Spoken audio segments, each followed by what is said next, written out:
it gets to ridiculous levels when I see them like do like super smart small choices. And I'm like, how did he come up with that? So let's see if we're he going comes into up the with first something game. like this. Prof has been practicing and playing a lot, working so hard in this game. And it seems to work out. Has he caught up to Amsah at this point? That is the big question. That's what we all want to see. He is at his home turf in London. Yeah. Representing the UK and the London Smash community. And VWS. And VWS, of course. And he is taking on one of the best players in Europe for sure. Like one of the best players of all time. What you said about, you know, the smartest player ever to touch this game, I think a very strong argument could be made for that. No bias involved, you know? Yeah, I think so as well. I think this is like a legitimate argument. Yeah. Okay, that down smash right there, he was expecting. Oh, wow! Amsah! Very nice, with very a nice. very slow but effective edge guard where he just, he knew like Prof was going to up B at that exact place. Amsah couldn't have reached like a closer point to the stage without dying and everything, so like he knew. This is so good. And even though Prof had a really good shine spike on the first stock, catching Amsah recovering a little bit sloppy, it is even up again. Yep. What will he get here? Yeah, no. Okay, now he's got to follow up. Okay, nice shield grab. He was outside of the shine range, so it was safe. Okay, just like DI. Oh. Prof looking a little bit flustered. Yeah, he got that first stock quick. Kind of a flop from Amsah though, and now the back throw. That down smash. That down smash. The legs are invincible. That's why it's good as an anti. Yep. Oh wow, he just grabbed the edge. How did he grab that edge? He must have gotten it, you know, in between the 10 frames before Fox starts going. And he got pineappled. He got Bart Simpson like that. Oh my god. Amsah's been looking super dominant. Amsah looking to make the Amsah comeback where he takes 4 stocks with 1. Yeah. And he could have done it, but he could have done it. Had he just just run off with a 4 there. And then or like a neutral aerial to get the trade or something. It would he could have done almost anything. Okay. Old school mix-ups. It's like guaranteed stuff. What's that? Yeah. I'm from 2008. Yeah. We don't do that. We just play, man. Yeah. Okay, rolls back in. All right. Prof getting a combo going on, but not too far on the just punish. barely jumped out. That was so close to being a huge punish. Nice recovery. Nice neutral air or shield. He's really picking his spots with where he goes for his out of shield option. He's you know paying attention to Prof loving that recovery. Like he didn't even have to recover. He just. Oh, that's it. That was barely, but that got it. And now Prof on the comeback. Prof has a big potential here. If he gets a big read off the edge, he can. The shine spike potential of Fox on Sheik is really big. Oh damn! Just that standoff moment, dude. Yep. Forward B, he dodged him a little bit, and you know he dodged the grab a little bit. Yeah, and got in and got some damage. Oh, nice. Ooh, okay. Wow. So I gotta point out, it was really impressive that Prof, as he was falling down after forward tilt, that he didn't jump. Yeah. You know, that he just fell down with the neutral air, because Amsah was definitely looking for that. In that situation, most people would have just jumped. Yep. I agree. So we go to Pokemon Stadium, classic counterpick for Fox in that matchup. Also, Professor Pro, I'd like to point out, plays the most camouflage color ever in the entire game, because all the colors present on that stage are covered by that Fox costume. Yeah, that's true. Oh my god. Utilizing the down tilts, looking dominant right now here on the first stock. Yeah, Prof, again dominant on the first stock, but those guys have been getting basically back and forth on each other. Oh, that was amazing. I was so sure he was going to go for the back air. You know, it was going to be a tech, a weird, you know, edge guard situation that he might have missed, but he went for that guaranteed kill. That recovery was insane. Prof was not thinking about that. Such good spacing, man. Yeah. That would have covered that, you know, that recovery with most spacing. It's great DI from Prof there as well. It's really hard to know which direction you're supposed to DI that dash attack usually. Yep, definitely. Oh, misses some follow-ups, but there he gets it. And again, back and forth. Like, those guys are basically living for their, like, I don't know, that one stock is really good for you, the next one's really good for the opponent, and back and forth. Yeah. And it's not common to see that unless you have a lot of 0 to deaths, which isn't really that much what we've been seeing this set. They've both been doing a really good job of you know, getting out of each other's combos. Yep. Amsah with the nice roll. Nice. That forward smash, such a good mix-up. That's a true combo. Okay. Oh, and then wave shine up smash makes it work for Prof. Perfect modern play from Prof. Trying to get the anti-air down no, smash there. that doesn't work because of that little edge there. The shine Thomas doesn't work. You got to be aware of that. Ooh. Almost. That was so close. Can't believe that missed. Nice. He gets the up smash. Wow. It's so easy to forget about that option. Definitely. But the best players like Amsah, they don't. Amsah forgets about no option. Yeah, that's true. He's basically using every move except the up B to, like, damage the opponent. Yes, that's true. And maybe the whip. I don't think he's quite the whipper. The what? The whipper. He doesn't use yeah. No, that move is not good. If you ask Mewtwo King, that move is very solid. That's actually true. I can't believe he uses it, but and he uses it to great success. Yeah, he does. Wow, that combo there from Amsah was great, and that was a good forward air because that he got both the get up attack, regular get up, and he would have had time to dash attack or grab the roll. I see. So really good option coverage there. Yep. And, nice edge cancel. Oh, he almost had that could have been the game. Yeah, that could have been curtains already. What's gonna happen here? Knockdown, re-grab. Okay, will he get the tech chase? Yeah, walk up, forward tilt.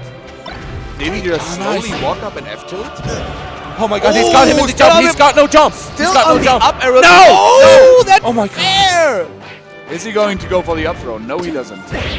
Oh, wow. Caught him not taking the second match. Both matches have been clutch situations for Amsah to take, and he did. So I think it's safe to assume at this point that Amsah is the one to clutch it out if this goes to game 5. Like he looks much more concentrated, much more focused, much more composed. This is true. I think this guy is actually the definition of composure. Yeah, I agree. He's murder face composure. Like he just doesn't get nervous. And in a way, he's been on more big stages. Not really because the scene was smaller, but this is gonna be for the best player in the world. He's been in that spot many times, and just that. If you value that a lot as a person for yourself, even if the stage is not big, that's so much pressure. Yeah. Almost got that. He got it with the anti-edge guard back area. Wow. That was so good and so important. It could have been such a bad spot for him. The question is, how do you even come up with something like that? Amsah, are you out of your mind right now? He sure is. He is looking dominant again. Is this going to be another 3-0 from Amsah against Prof, who is actually, according to that Smash Rankings website we got, Prof is supposed to be the better player. That's true. But you gotta take those rankings. Oh wow, that just barely killed. Yeah, that was incredible. Super close. Great awareness from Prof, knowing that would kill. So Prof did a great job of closing out the stock very quickly, actually, not taking too much damage. And now it's Amsah's turn to do the same thing again, because that's the story of the set so far. Really good tech chase, still on the tech chase, weak back aerial, trying to go for another one, but Prof wisely landing on the lower platform there. Oh, very nice. Ooh, those almost got those, had he done those earlier. Oh, that dash dance was amazing. Have you seen, was it, he just crouch canceled the up smash or something? Because he landed on he got the knockdown from the up smash. Oh, that could have been how, the stage here is weird, just the edges and everything. That Shine Bear secured the stock for Prof. And a Shine Bear, let me tell you that much, is not that easy to hit with Fox. Nope, it is not. You gotta, it's not only like the timing and the input, you also gotta space the shine like right at the bottom of their hurt box. Right. Okay. Amsah brings it back close. Amsah again bring it. The story of the set. Did you see the DI on the up throw to edge cancel the second place from Amsah? That was incredible. Really good That turned a potential, 60% into, 5% or something like that. It was incredible. I completely agree with you. That was an insane DI choice there by Amsah. Still on the tech chase. Oh, he drops the tech chase. I think it was going for a pivot there or something. The shine. I thought he might have trying to read the roll or something, because when the opponent will try to fight to get it back into the center stage again. So I thought he might have been on the read there, but people usually don't try to take in place that much. That down smash caught him, but really wise recovery choice. A little bit higher. He made it look as if you would be able to hit with the needles, but you couldn't. And wow! Charge up smash. That was brilliant. Wow, Prof actually was, I think Prof was laughing a little bit, feeling himself. Oh no, it was Amsah. Yeah, actually. Amsah was like, wow. smirking. That was nice. Yeah. He'd been, like, the thing is he hadn't followed up with a neutral air like that. That was a very DI-dependent combo. But Amsah had been conditioned so much. And Prof playing really scared by the edge. Will he pay for it? And doesn't get the tech, so he does pay for it. That was, wow.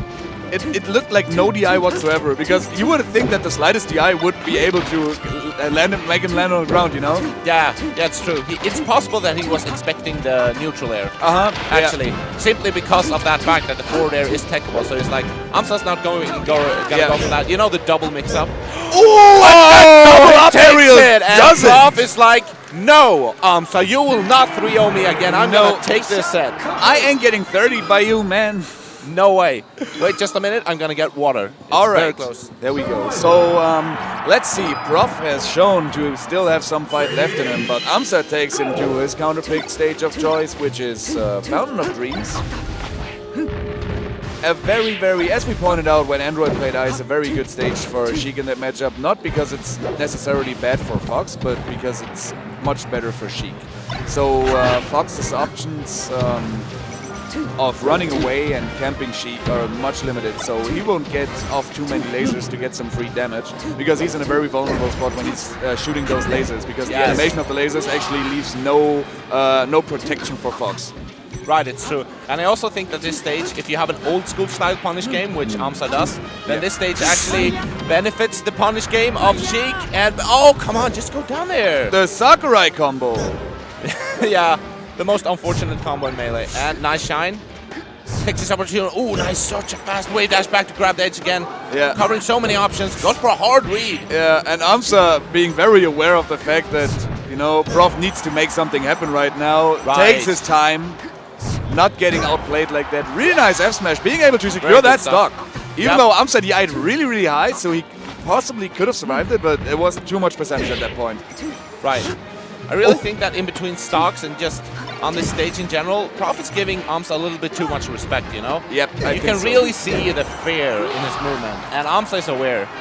Yep. And you can't let, especially not a slower player and a Sheik as Fox, you can't let that be the character that is the scary one, you know? Okay, now we're gonna get it. This is what we were waiting for all set. That's what we've been waiting for. That's what we wanted to see so many times. And Amsah decided to wait for that, you know? All right. Because now Prof has not much more like spaces to go, or places to go. So no. You know, I think Tech did the same thing yesterday with Reaper when he saved his really insane rest reads for the last game. Yeah, it's true. That can actually work out, because now this is feeling, if Prof does not... What is he doing? What is that pressure? The mix-up pressure, the crazy mix-up pressure. That was mostly mental pressure. Yeah, exactly.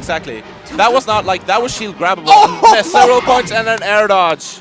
And that's good games to Professor Pro and Amsah. Amsah taking it 3-1, looking really dominant. Prof showed that he still has some saying in this, you know, in this matchup. Yeah. But still, Amsah is a little bit too experienced for Prof, you know? Yeah, that's what I feel.